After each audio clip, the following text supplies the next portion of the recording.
ನೋಡಿ, ರಿಪಬ್ಲಿಕ್ ಕನ್ನಡದ ಈ ಕಾವೇರಿ ಉಳಿಸಿ ಅಭಿಯಾನಕ್ಕೆ ಸಾಕಷ್ಟು ಬೆಂಬಲ ಸಿಗ್ತಾ ಇದೆ. ಈ ಕುರಿತಂತೆ ಶಾಸಕ ರವಿ ಗಣಿಗ ಕೂಡ ಪ್ರತಿಕ್ರಿಯೆಯನ್ನು ನೀಡಿದ್ದಾರೆ. ಕಾವೇರಿ ಮಲಿನ ಆಗಿರುವಂಥದ್ದು ನಿಜಕ್ಕೂ ಕೂಡ ದುಃಖಕರ ಸಂಗತಿ. ಕಾವೇರಿ ಮಲಿನವಾಗಿರೋದು ಆಘಾತಕಾರಿ ವಿಚಾರ.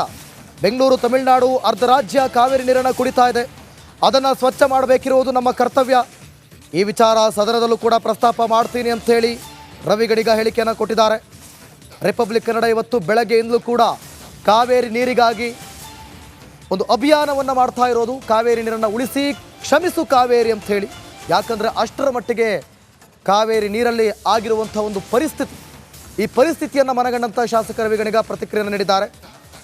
ಕಾವೇರಿ ಮಲಿನವಾಗಿರೋದು ಆಘಾತಕಾರಿ ವಿಚಾರ. ಬೆಂಗಳೂರು, ತಮಿಳುನಾಡು, ಕೇರಳನೂ ಸೇರಿದಂತೆ ಅರ್ಧ ರಾಜ್ಯ ಕಾವೇರಿ ನೀರನ್ನು ಕುಡಿತಾ ಇದೆ. ಅದನ್ನು ಸ್ವಚ್ಛ ಮಾಡಬೇಕಿರೋದು ನಮ್ಮ ಕರ್ತವ್ಯ ಅಂತ ಹೇಳಿದ್ದಾರೆ.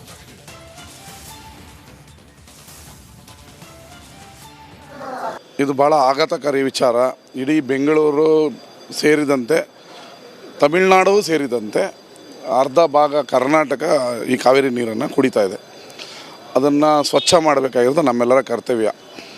ಬೆಂಗಳೂರಿಗೆ ಕಾವೇರಿ ನೀರನ್ನು ಕೊಡ್ತಾಯಿದ್ದೀವಿ.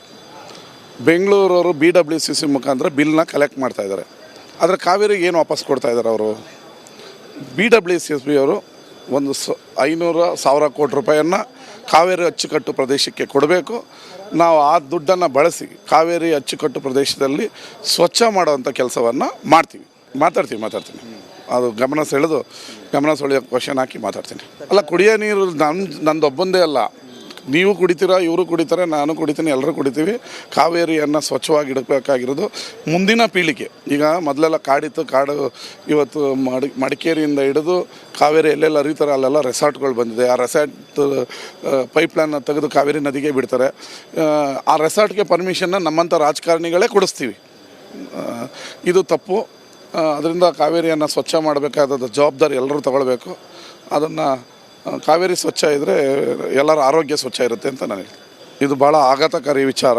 ಇಡೀ ಬೆಂಗಳೂರು ಸೇರಿದಂತೆ ತಮಿಳುನಾಡು ಸೇರಿದಂತೆ ಅರ್ಧ ಭಾಗ ಕರ್ನಾಟಕ ಈ ಕಾವೇರಿ ನೀರನ್ನು ಕುಡಿತಾ ಇದೆ. ಅದನ್ನು ಸ್ವಚ್ಛ ಮಾಡಬೇಕಾಗಿರೋದು ನಮ್ಮೆಲ್ಲರ ಕರ್ತವ್ಯ. Welcome back. ಕಾವೇರಿ ಅಭಿಯಾನ ರಿಪಬ್ಲಿಕ್ ಕನ್ನಡ ನಡೆಸ್ತಾ ಇರೋದ್ರ ಬಗ್ಗೆ ಜನಪ್ರತಿನಿಧಿಗಳು ಕೂಡ ಪ್ರತಿಕ್ರಿಯೆಯನ್ನ ನೀಡ್ತಿದ್ದಾರೆ. ಖುದ್ದು ಶಾಸಕ ವಿರಾಜಪೇಟೆಯ ಶಾಸಕ AS ಪೊನ್ನಣ್ಣ ಕಾವೇರಿ ಮಲಿನ ಆಗ್ತಾ ಇರುವ ವಿಚಾರವನ್ನ ಒಪ್ಪಿಕೊಂಡಿದ್ದಾರೆ. ನಮ್ಮ ಪರಿಸರ, ನಮ್ಮ ನದಿ, ನಾಡು ಇದು ನಮ್ಮ ಆಸ್ತಿಯಲ್ಲ.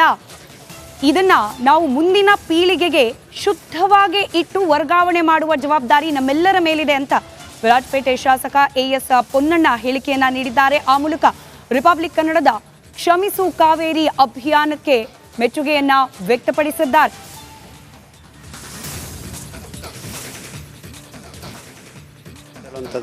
ಕಾವೇರಿ ನದಿ ಹುಟ್ಟೋದು ತಲಕಾವೇರಿಯಲ್ಲಿ, ಹರಿತಾ ಅದು ಶ್ರೀರಂಗಪಟ್ಟಣ, ಹಾಸನ, ಶ್ರೀರಂಗಪಟ್ಟಣ ಎಲ್ಲ ಕಡೆ ಹರಿತಾ KRS ಕೂಡ ಹೋಗುತ್ತಿದೆ. ಮಾಲಿನ್ಯ ಆಗಿದೆ ಅಂತ ಹೇಳಿದ್ರೆ ಅದನ್ನು ನಾನು ತಿರಸ್ಕಾರ ಮಾಡಲ್ಲ. ಆದರೆ ಮಾಲಿನ್ಯ ಆಗಿದೆ ಅಂದರೆ ಎಲ್ಲ ಭಾಗದಲ್ಲೂ ಆಗ್ತಾ ಇದೆಯಾ, ಉದ್ದಕ್ಕೂ ಹರಿತಾ ಇರುವಂಥ ಎಲ್ಲ ಪ್ರದೇಶದಲ್ಲಿ ಮಾಲಿನ್ಯವಾಗಿದೆಯಾ ಅಂತ ಹೇಳುವಂಥದ್ರ ಬಗ್ಗೆ ನಾವು ಸ್ವಲ್ಪ ವರದಿಯನ್ನು ನೋಡಬೇಕಾಗತ್ತೆ. ಆದರೆ ಖಂಡಿತವಾಗೂ ತ್ಯಾಜ್ಯವನ್ನು ನೇರವಾಗಿ ನದಿಗೆ ಬಿಡುವಂಥದ್ದು ಮತ್ತು ವಾಹನಗಳನ್ನು, ಟ್ರ್ಯಾಕ್ಟರ್ಗಳನ್ನು, ಲಾರಿಗಳನ್ನ, ಜೀಪ್ಗಳನ್ನ ತೊಗೊಂಡೋಗಿ ನೇರವಾಗಿ ಅದನ್ನು ನದಿನಲ್ಲೇ ತೊಳೆಯುವಂಥದ್ದು, ಸಾಬೂನು ಬಳಸಿ ಪ್ರಾಣಿಗಳನ್ನ ಮತ್ತು ಮನುಷ್ಯರು ಕೂಡ ಸ್ನಾನ ಮಾಡೋದು, ಇದೆಲ್ಲವೂ ಕೂಡ ಮಾಲಿನ್ಯಕ್ಕೆ ಕಾರಣ.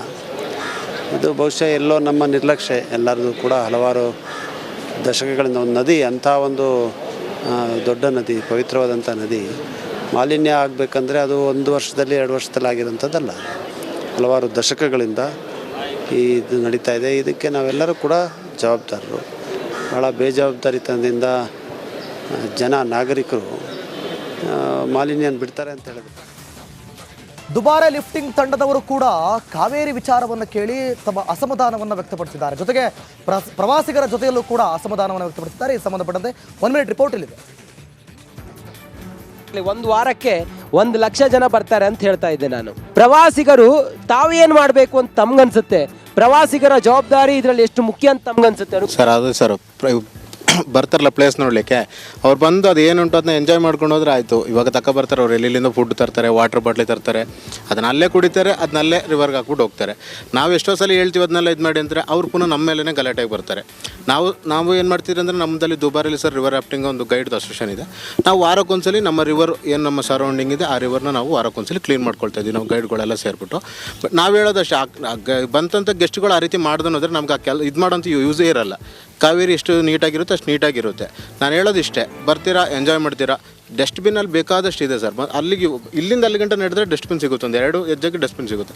ಯಾರು ಹಾಕಲ್ಲ ಡಸ್ಟ್ಬಿನ್ಗೆ, ಅಲ್ಲೇ ಬಿಸಾಕ್ಬಿಟ್ಟು ಹೋಗ್ತಾರೆ. ಇದು ಈ ಹೊತ್ತಿನ ವಿಶೇಷ. ಕ್ಷಮಿಸು ಕಾವೇರಿ ಇನ್ನು ಮುಂದುವರಿಯುತ್ತೆ ನಮ್ಮ ಈ ಅಭಿಯಾನ. ಕ್ಯಾಮ್ರಾ ಪರ್ಸನ್ ಕೃಷ್ಣ ಜೊತೆ ನಾನು ರಂಜಿತ್ ಶಿರಿಯಾರ್, ನನ್ನ ಜೊತೆಲಿ ಅನುಕಾರ್ಯಪ್ಪ, ರಿಪಬ್ಲಿಕ್ ಕನ್ನಡ, ಕೊಡಗು. ವಿಚಾರಣೆ ಮುಕ್ತಾಯಗೊಳಿಸಲಿಕ್ಕೆ ಸಮಯ ಕೇಳಿದ್ರು ಎಜಿ. ಬಿಬಿಎಂಪಿ ಕಾಮಗಾರಿಗಳ ವಿರುದ್ಧ ತನಿಖೆಯನ್ನ ಪ್ರಶ್ನಿಸಿದ ಅರ್ಜಿ ಇದ್ದು ನಿಕ್ಷೇಪ್ ಇನ್ಫ್ರಾ ಪ್ರಾಜೆಕ್ಟ್ಸ್ ಕೋರ್ಟ್ಗೆ ಸಲ್ಲಿಸಿದ್ದ ಅರ್ಜಿ. ನ್ಯಾಯಮೂರ್ತಿ ನಾಗಪ್ರಸನ್ನ ಅವರ ಪೀಠ ಅರ್ಜಿ ವಿಚಾರಣೆಯನ್ನ ಕೈಗೆತ್ತಿಕೊಂಡಿತ್ತು. ಬಿಲ್ ಬಾಕಿ ಉಳಿಸಿಕೊಂಡಿದ್ದಕ್ಕೆ ಸಮರ್ಪಕವಾಗಿ ಉತ್ತರ ಕೊಡಲಿಕ್ಕೆ ನ್ಯಾಯಪೀಠ ಸೂಚನೆಯನ್ನ ನೀಡಿದೆ. ಎಜಿಗೆ ನ್ಯಾಯಪೀಠ ಇವತ್ತು ಬೆಳಗ್ಗೆ ಈ ಸೂಚನೆಯನ್ನ ನೀಡಿದೆ. ಮತ್ತಷ್ಟು ಡೀಟೇಲ್ಸ್ನೊಂದಿಗೆ ನಮ್ಮ ಪ್ರತಿನಿಧಿ ಸುನಿಲ್ ನೇರ ಸಂಪರ್ಕದಲ್ಲಿದ್ದಾರೆ. ಸುನಿಲ್, ನೋಡಿ, ಬಿಲ್ ಬಾಕಿ ವಿಚಾರ ಪ್ರಶ್ನೆ ಕೊಡ್ಲಿಕ್ಕೇನೆ ಸಮಯಾವಕಾಶ ಬೇಕು, ಈ ಪ್ರಶ್ನೆಗೆ ಉತ್ತರ ಕೊಡ್ಲಿಕ್ಕೇನೆ ಸಮಯ ಬೇಕು ಅಂತ ಹೇಳಿ ಎಜಿ ಕೇಳಿರೋದು. ಹಾಗೆ ಹೈಕೋರ್ಟ್ ಇದೇ ವಿಚಾರಕ್ಕೆ ತರಾಟೆಗೆ ತೆಗೆದುಕೊಂಡಿದೆ ರಾಜ್ಯ ಸರ್ಕಾರಕ್ಕೆ. ಡೀಟೇಲ್ಸ್ ಹಂಚ್ಕೊಳ್ಳೋದಾದ್ರೆ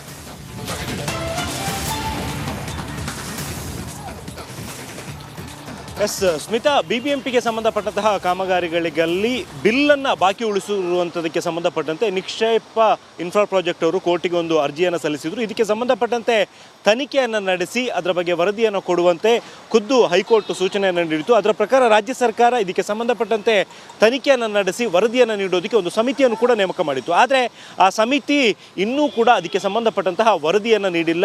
ಡಿಸೆಂಬರ್ 23ನೇ ತಾರೀಕು ಅಂದರೆ ಕಳೆದ ವರ್ಷವೇ ಈ ಒಂದು ಸಮಿತಿಯನ್ನು ರಚನೆ ಮಾಡಿ ಅದಾದ ಬಳಿಕ ವರದಿಯನ್ನು ನೀಡುವಂಥ ಸೂಚನೆಯನ್ನು ನೀಡಲಾಗಿತ್ತಾದರೂ ಕೂಡ ಇನ್ನೂ ಕೂಡ ಆ ಸಂಬಂಧಪಟ್ಟಂತೆ ಯಾವುದೇ ರೀತಿಯ ವರದಿಯನ್ನು ಕೂಡ ನೀಡಿರಲಿಲ್ಲ. ಹಾಗಾಗಿ ಇವತ್ತು ಹೈಕೋರ್ಟ್ ಈ ವಿಚಾರಕ್ಕೆ ಸಂಬಂಧಪಟ್ಟಂತೆ ತನಿಖೆಯ ಪ್ರಗತಿ ಏನಾಗಿದೆ ಅನ್ನುವಂಥನ್ನು ತಿಳ್ಕೊಳ್ಳೋದಕ್ಕೋಸ್ಕರ ಎಜಿ ಅವರಿಗೆ ವಿಚಾರಣೆಗೆ ಕರೆಸಿಕೊಂಡು ಅವರಿಗೆ ಈ ಬಗ್ಗೆ ಪ್ರಶ್ನೆ ಮಾಡಿದಂಥ ಸಂದರ್ಭದಲ್ಲಿ ಇನ್ನೂ ಕೂಡ ತನಿಖೆ ಆರಂಭವೇ ಆಗಿಲ್ಲ ಅನ್ನುವಂಥ ಒಂದು ಉತ್ತರ ಬಂದಿತ್ತು. ಇದರಿಂದ ಆಕ್ರೋಶಗೊಂಡಂತಹ ಕೋರ್ಟ್ ಮುಂದಿನ 6 ವಾರಗಳ ಒಳಗಾಗಿ ಸಂಪೂರ್ಣವಾದಂಥ ಒಂದು ತನಿಖೆಯನ್ನು ನಡೆಸಿ ವರದಿಯನ್ನು ಸಲ್ಲಿಕೆ ಮಾಡಬೇಕು ಅನ್ನುವಂಥ ಒಂದು ಸ್ಪಷ್ಟ ಸೂಚನೆಯನ್ನು ನೀಡಿದೆ. ಕೇವಲ 6 ವಾರಗಳ ಕಾಲಾವಕಾಶ ಮಾತ್ರ ನೀಡಿರುವಂಥದ್ದು. ಒಂದು ವೇಳೆ ಈ 6 ವಾರಗಳ ಒಳಗಾಗಿ ತನಿಖೆಯನ್ನು ಪೂರ್ಣಗೊಳಿಸಿ ವರದಿಯನ್ನು ಸಲ್ಲಿಕೆ ಮಾಡದೇ ಇದ್ದಲ್ಲಿ 100% ಬಿಲ್ ಪಾವತಿ ಮಾಡಬೇಕು ಅನ್ನುವಂಥ ಒಂದು ಸೂಚನೆಯನ್ನು ಕೂಡ ಹೈಕೋರ್ಟ್ ಇವತ್ತು ಈ ಒಂದು ಎಜಿಗೆ ಈ ಸಂಬಂಧಪಟ್ಟಂತೆ ನೀಡಿರುವಂಥದ್ದು. ಸ್ಮಿತಾ, ಧನ್ಯವಾದ ಸುನಿಲ್ ಮಾಹಿತಿಗಾಗಿ.